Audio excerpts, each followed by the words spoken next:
Olá, amores da minha live, tudo bem com vocês? Estamos aqui para mais um vídeo, agora o último dessa nossa série. Hoje estou fazendo aqui maratona, então nós temos hoje dos nemateumintos, ok? Verminoses, sétimo ano, nemateumintos. Então assistam, curtam, compartilhem, se inscrevam no meu canal e estudem. Beijos! Vamos lá então, pessoal. Sétimo ano, revisão, verminoses causadas por nemateumintos, ok? Então, são as doenças causadas por vermes do tipo nemateumintos.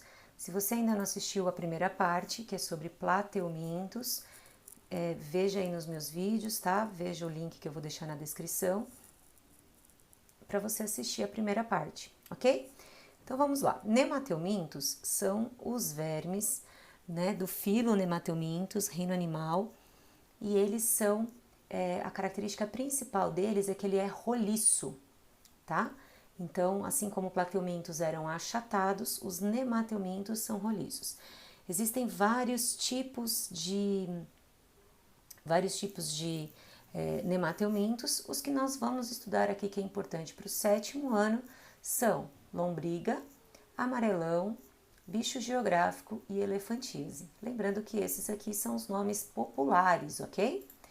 Começando então pelas lombrigas, cujo nome científico da doença é ascaridíase. Então, a ascaridíase é a doença causada pelas lombrigas, ok? A gente tem então o agente causador dessa doença é chamada de Ascaris lumbricoides, ok? A reprodução desses seres é sexuada, nós temos macho e fêmea com fecundação cruzada, ou seja, o macho libera os espermatozoides para a fêmea e a fêmea fica grávida e depois bota os ovos, ok? Aqui está um ciclo de vida da ascaridíase. Tudo começa quando alguém contaminado faz as suas necessidades fisiológicas em local que não é apropriado. E aí, essas fezes contendo ovos desses vermes, eles acabam contaminando ou a água que nós bebemos, a água que nós usamos para irrigar hortaliças, tá?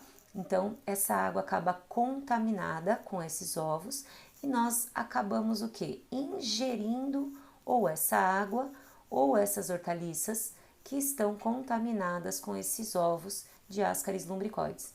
Quando a gente ingere esses ovinhos, eles passam pelo nosso estômago, eles se modificam e aí eles se alojam no nosso intestino, que é onde ele vira o verme adulto, tá? Então, o verme adulto nos seres humanos fica dentro do nosso intestino.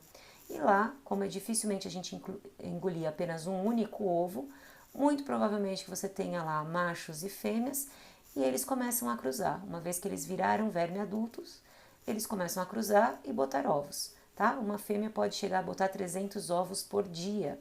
Então, a chance de uma pessoa com Ascaris lumbricoides e se recontaminando é muito grande, ok? Aqui tem uma foto verdadeira das lombrigas, ok? Da Ascaris lumbricoides, dá para perceber o tamanho delas, elas são bem grandes mesmo, tá? E aqui a prevenção da ascaridíase. Sempre verminose, a primeira prevenção é saneamento básico, né? Por que é saneamento básico? Porque a gente precisa evitar locais onde as pessoas fazem suas necessidades que de maneira inapropriada. Então a gente tem que ter o saneamento básico, tem que ter a coleta de esgoto para que essas fezes, se elas estiverem contaminadas, elas não caírem na rede de água, ok? Sempre tomar água potável. O que é água potável? Aquela que está própria para o consumo, ou seja, ela está incolor, insípida e inodora, né? E além disso, livre de micro-organismos e livre de substâncias tóxicas. Então a gente deve sempre beber água potável. Na dúvida, ferva a sua água, filtre e só então beba, ok? E higienização não só das hortaliças, como todos os alimentos que nós comemos cru.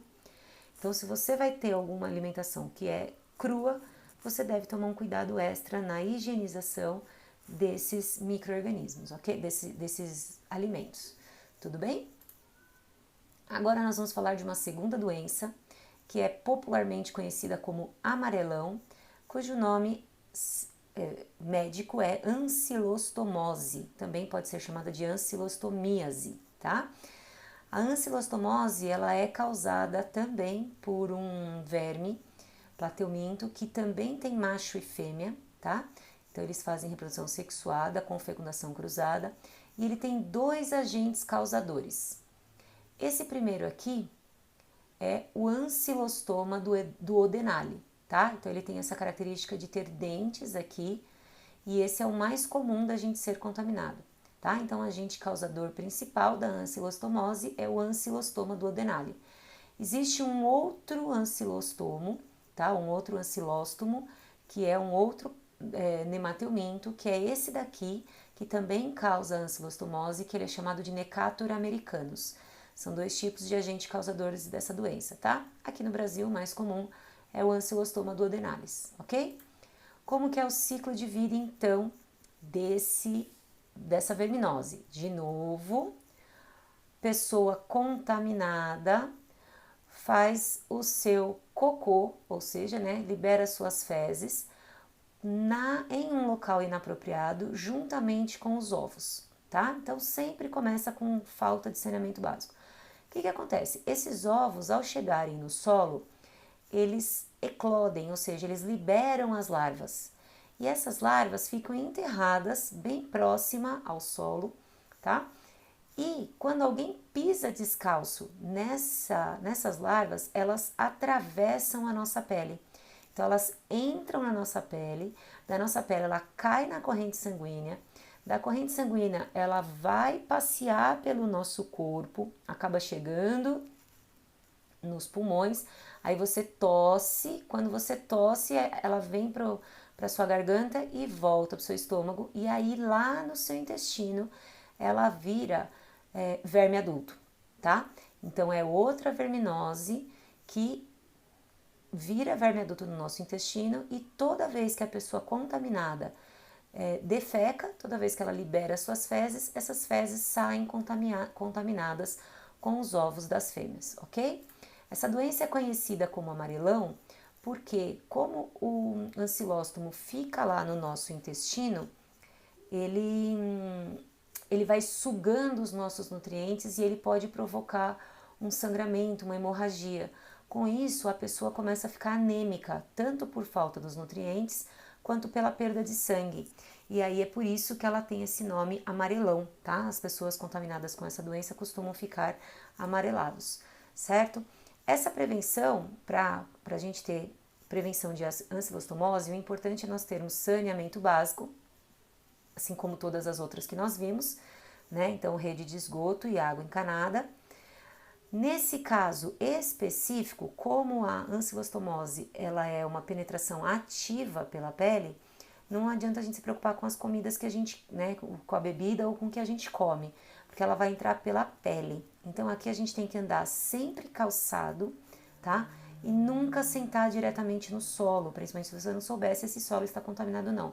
Se você tiver com roupa, né, uma calça jeans, uma bermuda, a larva não consegue atravessar o tecido. Agora, na pele, ela atravessa diretamente, tá? Essa doença é aquela do Jeca Tatu. Lembra do Jeca Tatu? O Jeca Tatu do Monteiro Lobato, que ele estava preguiçoso, ele justamente estava com essa doença, ancilostomose, ok? Depois, se você quiser saber mais sobre o Jeca Tatu, dá uma pesquisada no Google aí, beleza? Continuando então. A ancilostomose é uma doença, uma verminose, que acomete, é uma parasita dos seres humanos, ok? Só que cães e gatos também possuem uma ancilostomose, que causa o mesmo problema que nós temos, seres humanos, causa também no cão e no gato. Então, no caso desta doença bicho geográfico, é a mesma doença ancilostomose. Porém, ela é específica para o cão e gato. Então, o cachorro e o gato são os hospedeiros definitivos. Mas o que acontece? Essa larva, que é causada pelo Ancylostoma brasiliensis, também conhecido como larva migrans, ela pode de maneira acidental penetrar na nossa pele.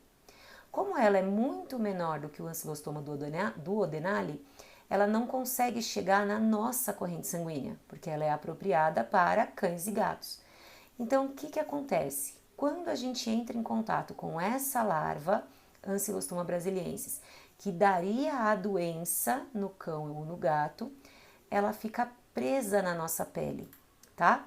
Então, como ela fica presa na nossa pele, ela começa a comer a nossa pele. Então, na nossa pele, o bicho geográfico não vira verme adulto, tá? A gente fica como sendo um hospedeiro intermediário, porém um hospedeiro acidental, porque ela não nós não somos os melhores hospedeiros para ela, ok?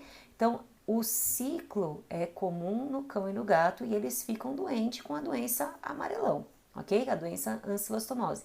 Mas quando eles fazem o cocô deles e eles liberam no solo o cocô com ovos desse Ancylostoma brasiliensis, esse Ancylostoma brasiliensis também eclode, né? A larva é liberada no solo e aí a gente pode pisar nessa larva ou a gente pode sentar nessa larva e aí ela fica presa na nossa pele, ok? Aqui então nós temos uma foto de um bicho geográfico, que ele chama bicho geográfico justamente por causa dessas linhas avermelhadas que faz lembrar as linhas de um mapa. Esse daqui é o caminho que a larva faz enquanto ela está comendo você. Uma doença que come bastante, coça bastante, perdão, e você precisa passar pomada e ingerir remédio, né, para que mate essa larva aí, ok? Então esse é o bicho geográfico, uma doença incomum, assim, incomum para os seres humanos no sentido que nós só pegamos se nós formos acidentalmente, de maneira acidental, ok? Então a prevenção do bicho geográfico é sempre vermifugar os animais domésticos, não levar os cães ou gatos na praia ou parques. E aqui tem um grande problema porque geralmente os nossos animais de estimação, eles são vermifugados. Então se eles fizerem o cocô na grama, na areia, numa praça, e você recolher o cocô desses cachorros ou gatos, do cachorro principalmente, pode ser que fique só a larva. Só que se o nosso bicho, se o nosso animal, ele é vermifugado, tudo bem, não vai ter problema, o cocô dele não vai estar contaminado. O problema são os animais de rua, certo? Porque os animais de rua, eles não são vermifugados, então a chance deles transmitirem a doença é maior. Então, se eles fizerem cocô num local público, como na praia ou em parque, ou mesmo os gatinhos que costumam enterrar o cocô, a larva sobe para a superfície. E aí, se você sentar diretamente no solo ou andar descalço nesse solo, você pode pegar essa doença bicho geográfico, ok? E, por fim, a nossa doença chamada elefantíase. Elefantíase é o nome popular e o nome correto é a filariose, ok? Então, a filariose tem como hospedeiro definitivo o ser humano. Só que ela não tem um hospedeiro intermediário, porém ela tem um vetor. O que é um vetor? É um inseto que transmite essa doença. Então, a elefantíase a gente não pega andando descalço, a gente não pega sentando na grama, a gente não pega ingerindo nada, a gente pega através da picada de um mosquito. O mosquito comum que a gente tem na nossa casa, sabe aquele pernilongo que fica zunindo no nosso ouvido? Ele é desse gênero aqui, ó, Culex, tá? Então, a gente pode pegar elefantíase se for picado por um mosquito chamado Culex ou por um mosquito chamado Anopheles, ok? Só que lembrando, como todo mosquito, quem pica é sempre a fêmea e ela só vai transmitir essa doença se antes de nos picar ela ter picado alguém contaminado com essa doença, tá?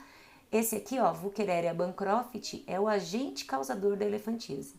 Então, se você vai para algum lugar, por exemplo, o interior de São Paulo, e existem pessoas contaminadas, ou você vai para outro país onde existe surtos de elefantíase, o importante é você não levar picada desses carinhas aqui de jeito nenhum, ok? Que a gente já vai ver como que a gente evita essa picada de mosquito. O que acontece? A elefantíase, então, né, chamada filariose, ela é transmitida pela picada de um mosquito ou Culex ou Anopheles. Essa filária, que é a larva, ela entra na nossa corrente sanguínea, certo? E aí a nossa larva, ela também dá um rolezinho no nosso corpo, ela se instala nos vasos linfáticos, se transforma em verme adulto e começa a se multiplicar, certo? E aí as larvas liberadas voltam para a corrente sanguínea. Então, se você levar uma picada, o mosquito pega essa larva e transmite para outra pessoa, certo? Então, a gente precisa, para pegar essa doença, de um vetor, que no caso é um mosquito, tá? Aqui nessa foto é o Aedes aegypti, que também, em alguns casos, pode, talvez, liberar, ok? Mas o mais comum é o Culex, que é o nosso mosquito comum. Aqui tem uma foto de uma pessoa acometida pela elefantíase. Então ela recebe esse nome justamente porque ó, o pé ou o membro onde que fica afetado, que fica o acúmulo dessas larvas, ele fica inchado, tornando-se semelhante a uma pata de elefante. Daí o nome da doença, elefantíase, ok? Nesse caso, a pessoa só tem uma perna, mas pode afetar as duas pernas. Em casos mais extremos, pode afetar os braços e assim por diante, ok? E a prevenção da filariose, então, é combater o inseto transmissor. Então, como que a gente combate o mosquito? A gente combate o mosquito não deixando água parada para ele se reproduzir, certo? Mesmo um mosquito comum, então se você tem vasinhos de planta que tem um pratinho de água, os mosquitos comuns se reproduzem na água, todos eles, então a gente tem que evitar essa transmissão, né? Essa reprodução dos mosquitos. A gente precisa ter telas nas janelas, né? Telas de proteção, usar sempre repelente, e aí não só para filariose, mas para todas as verminoses que nós vimos. Caso você esteja suspeitando ou se você quer ter certeza que você não tem nenhum tipo de verminose, o correto é você ir ao médico todos os anos, ok? Aí você vai ao médico, você faz exame de sangue e no exame de sangue geralmente é detectado caso você tenha alguma doença. Se você tiver qualquer doença dessas que nós vimos nessa aula, vai aparecer algum tipo de sintoma no sangue se ela estiver no comecinho. E aí você toma um vermífugo e sara, ok? Então é importante ficar atento a ir sempre ao médico. Beleza? Então é isso, pessoal. Curta meu vídeo, compartilhe. Se você ainda não se inscreveu, se inscreve no meu canal. Ativa o sininho e é isso aí. Até mais, bons estudos. Beijos!